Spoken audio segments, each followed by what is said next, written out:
खुशामदीद। आज के इस तज्जिए में हम रानी लक्ष्मीबाई की जिंदगी पर मबनी इस जबरदस्त और तेजी से आगे बढ़ने वाले स्क्रिप्ट के पहले हिस्से यानी एक्ट 1 की तह तक जाएंगे। ये कोई आम तारीख का सबक नहीं है, बल्कि कहानी को उसकी जज्बाती गहराई और स्क्रीन प्ले के जाविये से समझने की एक दिलचस्प कोशिश है। तो चलिए बिना किसी ताखीर के देखते हैं कि आखिर एक अजीम लेजेंड का आगाज होता कैसे है। कहानी हमें सीधा उठाकर 1830 की दहाई के बिथूर के चमकते धूप वाले मैदानों में ले जाती है। जरा तसव्वुर करें, एक 10 साल की छोटी सी बच्ची मनु हाथ में लकड़ी की तलवार लिए जंग की मश्क कर रही है, और जब वहां मौजूद लड़के, जिनमें नाना साहब भी शामिल हैं, उसका मजाक उड़ाते हैं तो वो दबे अल्फाज में नहीं बल्कि पूरी तवानाई से रिवायती किरदारों को चैलेंज करती है।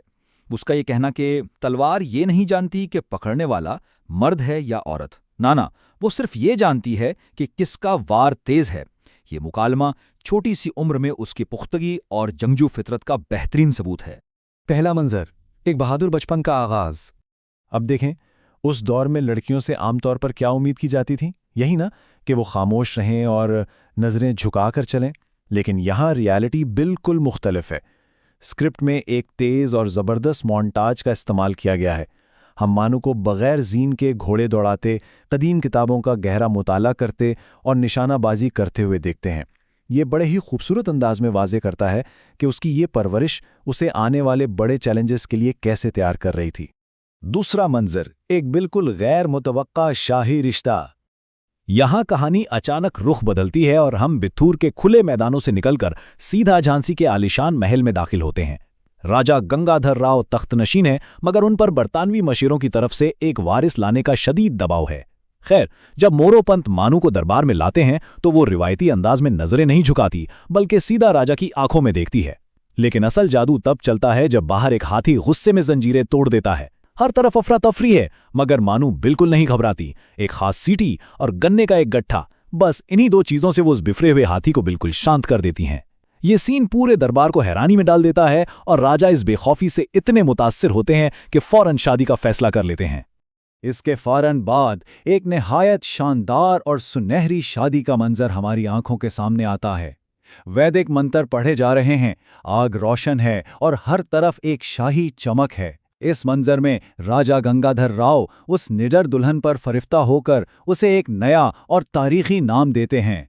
ये अब मणिकर्णिका नहीं रही, ये हमारी सल्तनत की रोशनी है। आज से ये झांसी की रानी लक्ष्मीबाई हैं। ये सच में स्क्रिप्ट की एक जज्बाती चोटी है, जहां सिर्फ नाम नहीं बदलता बल्कि एक लेजेंड जन्म लेता है। जरा गौर करें कि हालात किस तेजी से बदले हैं। इस हैरतअंगेज सफर को देखें। एक बागी बच्ची मनु जो कल तक लकड़ी की तलवार से खेलती थी, फिर वो बेखौफ दुल्हन मणिकर्णिका बनी और देखते ही देखते झांसी की महारानी लक्ष्मीबाई, और अब वो एक वारिस यानी दामोदर राव की मां भी बन चुकी है। ये शानदार उरूज की कहानी है जिसे आसमान पर फूटती शानदार आतिशबाजी के साथ मनाया जा रहा है। लेकिन कहते हैं ना, जहां रोशनी होती है वहीं साए भी गहरे होते हैं। एक तरफ नए बच्चे की पैदाइश की खुशी, आतिशबाजी और सुकून है कि सल्तनत अब महफूज है, तो ठीक उसी वक्त दरबार के अंधेरे कोनों में छुपा ब्रिटिश रेजिडेंट मेजर एलिस खामोशी से अपनी सर्द और मक्काराना नजरों से सब देख रहा है। ये मंजर एकदम डरावनी वार्निंग देता है कि यह खुशी शायद एर्जी है और एक बहुत बड़ा खतरा दरवाजे पर खड़ा है। पांचवां मंजर, खुशी और एक दोहरा अलमिया। यहां से स्क्रिप्ट का लहजा और माहौल मुकम्मल तौर पर बदल जाता है। शादी और पैदाइश की वो सुनहरी रोशनी ना जाने कहां गायब हो जाती है और उसकी जगह झांसी के काले पत्थर के महल पर गिरती तेज गमगीन बारिश ले लेती है। ये हिस्सा एक डोमिनो इफेक्ट की तरह है जो एक के बाद एक सब कुछ तबाह कर देता है। पहले अचानक 4 महीने का नन्हा शहजादा इस दुनिया से चला जाता है। इस बड़े सदमे से राजा की सेहत बिल्कुल गिर जाती है। फिर हालत ऐसी होती है कि मौत के बिस्तर पर जल्दबाजी में एक 5 साल के भतीजे को गोद लिया जाता है और इसके फौरन बाद राजा की भी मौत वाक़या हो जाती है। पलक झपकते में रानी की दुनिया अरूट से उतरकर मुतलक तबाही में बदल जाती है। अब यहाँ मुद्दे की बात यह है कि इन अमवात का सियासी वजन क्या था। वारिस का होना कोई आम मसला नहीं था। असल में यही वो वाहिद रुकावट थी जो ईस्ट इंडिया कंपनी को झांसी की ज़मीनें हड़पने से रोके हुए थी। उस 5 साला बच्चे को गोद लेना और उसे दामोदर राव का नाम देना, ये अंग्रेज़ों को रोकने की एक आखिरी और मायूसकुन कोशिश थी। इस लम्हे ने स्क्रिप्ट की सियासी टेंशन को अपने अरूज पर पहुंचा दिया। और इस तरह हम एक्ट 1 के सबसे ताकतवर और संगीन क्लाइमैक्स तक पहुंचते हैं। जरा इसे विजुलाइज कीजिए। Camera Aahista Aahista zoom out हो रहा है, 20 साल की एक नौजवान बेवा मुकम्मल सफ़ेद लिबास में बिल्कुल अकेली खड़ी है।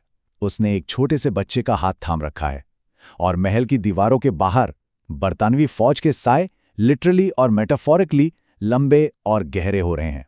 ये एक ऐसा लम्हा है जो आपको झंझोर कर रख देता है, क्योंकि जब सब कुछ छिन जाए तो खोने को मजीद कुछ नहीं बचता। तो इस जबरदस्त क्लिफहैंगर के बाद सवाल यह है कि हम इस तारीखी स्क्रिप्ट के किस हिस्से को अगला टारगेट बनाएं? क्या हम एक्ट 2 के मुहासरे यानी द सीज पर गौर करें, या रानी और मेजर एलिस के दरमियान होने वाले तेज और छुपते हुए मुकालमों का जायजा लें, या फिर शायद दुर्गा दल यानी खवातीन के इस लामिसाल फौज पर बात करें?